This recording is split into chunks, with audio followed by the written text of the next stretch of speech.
دوستو، جب یزید نے امام حسین کو بیعت کرنے کو کہا، یعنی غلط کام میں ان کا ساتھ دینے کو کہا، تو حضرت امام حسین رضی اللہ تعالی عنہ نے اس کو صاف صاف انکار کر دیا۔ یہ سن کر یزید نے اپنی فوج کو حکم دیا کہ اگر امام حسین میری بیعت نہ کرے تو انہیں قتل کر دیا جائے۔ یہ دیکھ کر حضرت امام حسین نے خون خرابے سے بچنے کے لیے مدینہ چھوڑنے کا فیصلہ کر لیا۔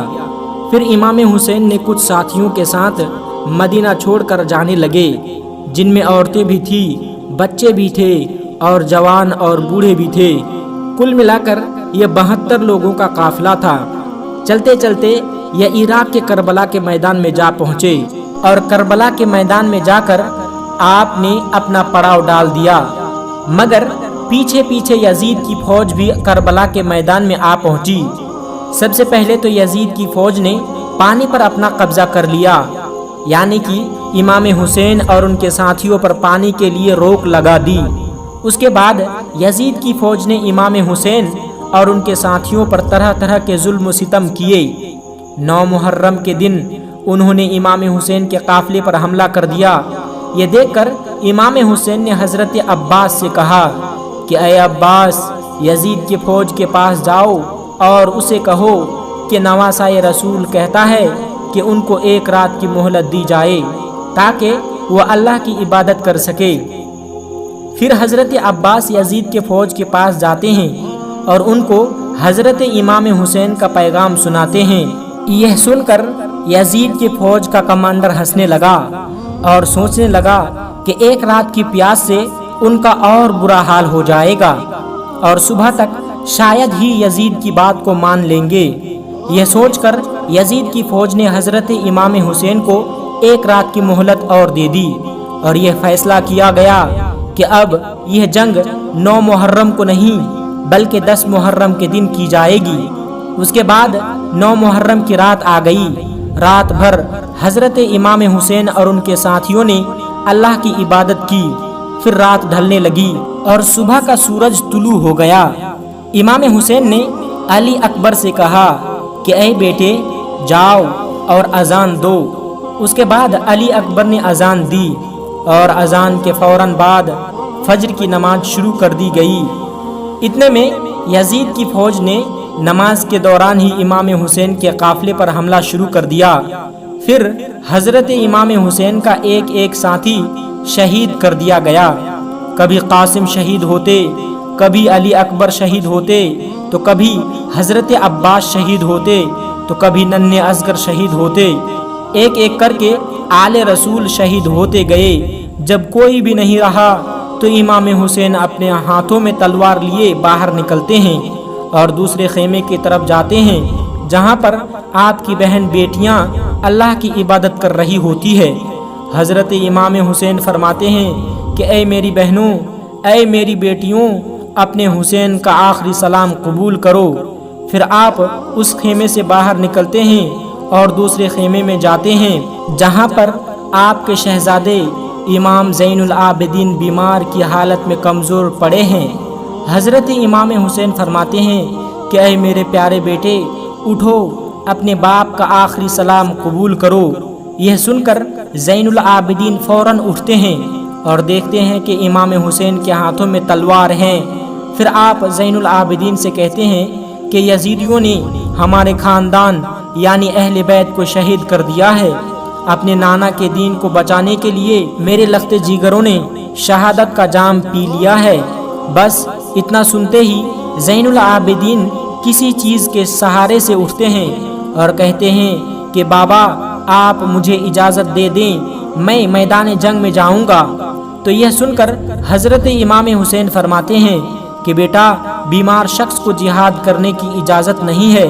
تم خاندان اہل بیت کے چراغ ہو اور تمہیں تو یزید کے دربار میں خطبہ بھی سنانا ہے۔ یہ سن کر زین العابدین زار و قطار رونے لگے۔ اس کے بعد حضرت امام حسین الوداع کہتے ہیں اور میدان کربلا میں جاتے ہیں۔ امام حسین جیسے ہی کربلا کے میدان میں جاتے ہیں تو سب سے پہلے آپ نے یزید کے فوج سے مخاطب ہو کر فرماتے ہیں کہ اے لوگو، میں تمہارے پیارے نبی صلی اللہ علیہ وسلم کا نواسا اور حضرت علی کا لخت جگر حسین ہوں۔ میں وہ ہوں جنہوں نے تمہارے پیارے نبی صلی اللہ علیہ وسلم کے کندھوں پر کھیلا ہے۔ میں وہ ہوں جس کو تمہارے نبی نے اپنے سینے پر سلایا ہے۔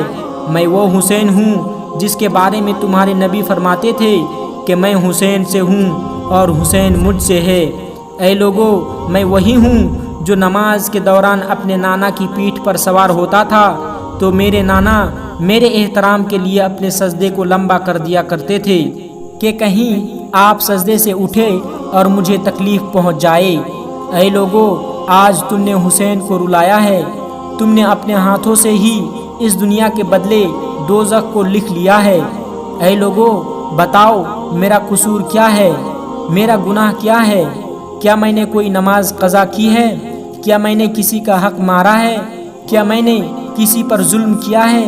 یہ سن کر یزیدیوں کے فوج کے کمانڈر نے سوچا کہ کہیں حسین کی باتوں کا لوگوں پر اثر نہ ہو جائے، اس لیے اس نے کہا کہ حسین کی بات مت سنو، حملہ کر دو۔ بس یہ کہنا تھا کہ چاروں طرف سے حملہ ہونا شروع ہو گیا۔ تاریخ نے لکھا کہ اس سے پہلے نہ ایسا ظلم کسی پر ہوا ہے اور نہ قیامت تک ہوگا، کیونکہ ایک طرف 22,000 یزیدیوں کی فوج اور دوسری طرف 3 دن کا بھوکا پیاسا اکیلا اور تنہا حسین ابن علی۔ اس کے بعد حضرت امام حسین بھوکے شیر کی طرح دشمنوں پر ٹوٹ پڑے اور لاشیں ہواؤں میں اڑنے لگی۔ ہزاروں یزیدی ایک ایک کر کے امام حسین کے تلوار سے جہنم واصل ہونے لگے۔ علی کے شیر کے ہاتھوں علی کی تلوار تھی اور رسول اللہ صلی اللہ علیہ وسلم کے گھوڑے پر سوار تھے۔ آپ دشمنوں کو ایسے کاٹ رہے تھے جیسے کوئی گاجر مولی کاٹتا ہے۔ تاریخ نے لکھا کہ یزیدی فوج بھاگتے بھاگتے کوفہ تک جا پہنچے۔ اتنے میں عمر بن سعد کہتا ہے کہ اے سمر، خاموش کیوں ہو؟ سب ایک ساتھ حسین پر حملہ کرو، تبھی ان کو قابو کر پاؤ گے۔ ڈر کے مارے سمر کہتا ہے کہ اگر میں جاؤں گا تو میں مارا جاؤں گا۔ جو حسین کے بچوں سے نہ لڑ سکا اور اسے دھوکے سے نماز کی حالت میں شہید کیا، وہ حسین سے کیا لڑے گا؟ اور حسین کی رگوں میں تو علی کا خون دوڑ رہا ہے اور رسول اللہ کا بھی خون دوڑ رہا ہے۔ اتنے میں سمر چلا کے کہنے لگا کہ جاؤ اور جا کے حسین کے خیموں میں آگ لگا دو۔ اس کے بعد حضرت امام حسین کے خیمے میں آگ لگا دی گئی۔ عمر بن سعد کہتا ہے کہ اے لوگو، حسین پر ایک ساتھ مل کر تیر چلاؤ۔ اس کے بعد ہزاروں کی فوج نے امام حسین پر ایک ساتھ تیر چلانا شروع کر دیا۔ حضرت امام حسین کہیں فوج کی طرف جاتے تو کبھی خیموں کی طرف جاتے۔ اتنے میں عمر بن سعد کہتا ہے کہ جس کے پاس جو چیزیں موجود ہے اس کو پھینک کے مارو۔ اس کے بعد کسی نے نیزہ مارا، کسی نے تلوار پھینکنی شروع کر دی، تو کوئی تیر مار رہا تھا اور کوئی پتھر اٹھا کر پھینک رہا تھا، اور جس کے پاس مارنے کے لیے کوئی چیز نہ تھی وہ کربلا کی گرم مٹی اٹھا کر پھینک رہا تھا۔ اتنے میں کربلا کے میدان میں اذان گونجنے لگی اور غیب سے آواز آئی، حسین رک جاؤ، تم کامیاب ہو گئے۔ امام حسین نے جیسے ہی یہ آواز سنی تو اپنا سر نیچے جھکا لیا اور اپنا ہاتھ روک لیے اور اللہ کا شکر ادا کرنے لگے۔ اس کے بعد وہ پتھر اور وہ نیزے، تلواریں اور تیریں اور کربلا کی گرم مٹی جسم پر لگتے رہے۔ اتنے میں امام حسین اپنے گھوڑے کی پیٹھ سے زمین پر گرے۔ عمر بن سعد نے سوچا کہ یہی اچھا موقع ہے کہ ان کو قتل کر دیا جائے۔ عمر بن سعد چلا کے کہا کہ کھڑے کھڑے منہ کیا دیکھ رہے ہو؟ جاؤ اور حسین کا سر قلم کرو تاکہ یہ خبر یزید تک پہنچایا جائے اور انعام ملے۔ اس کے بعد جو کوئی امام حسین کا سر قلم کرنے کے لیے آپ کے پاس جاتا ہے تو امام حسین کے آنکھوں میں حضور صلی اللہ علیہ وسلم کا چہرہ نظر آتا ہے۔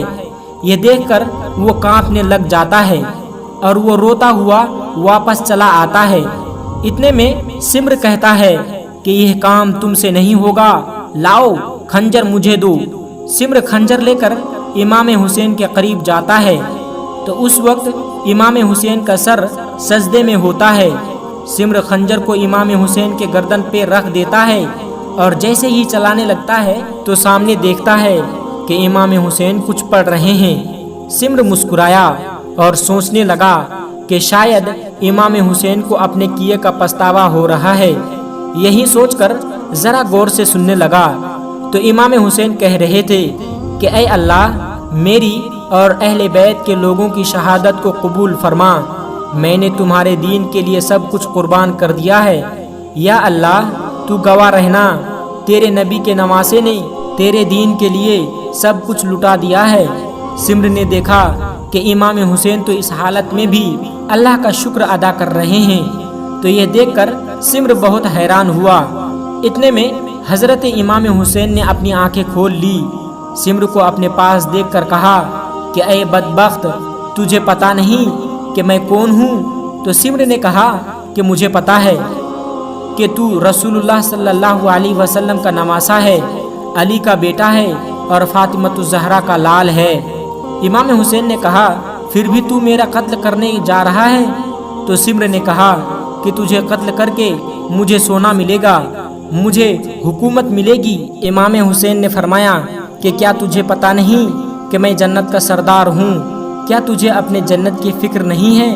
اس کے بعد سمر ہنستا رہا اور امام حسین کی گردن پر خنجر چلاتا رہا اور امام حسین اللہ کا ذکر کرتے رہے، اور اس طرح نواسہ رسول کا سر مبارک تن سے جدا ہو گیا۔ ان للہ و انا الیہ راجعون۔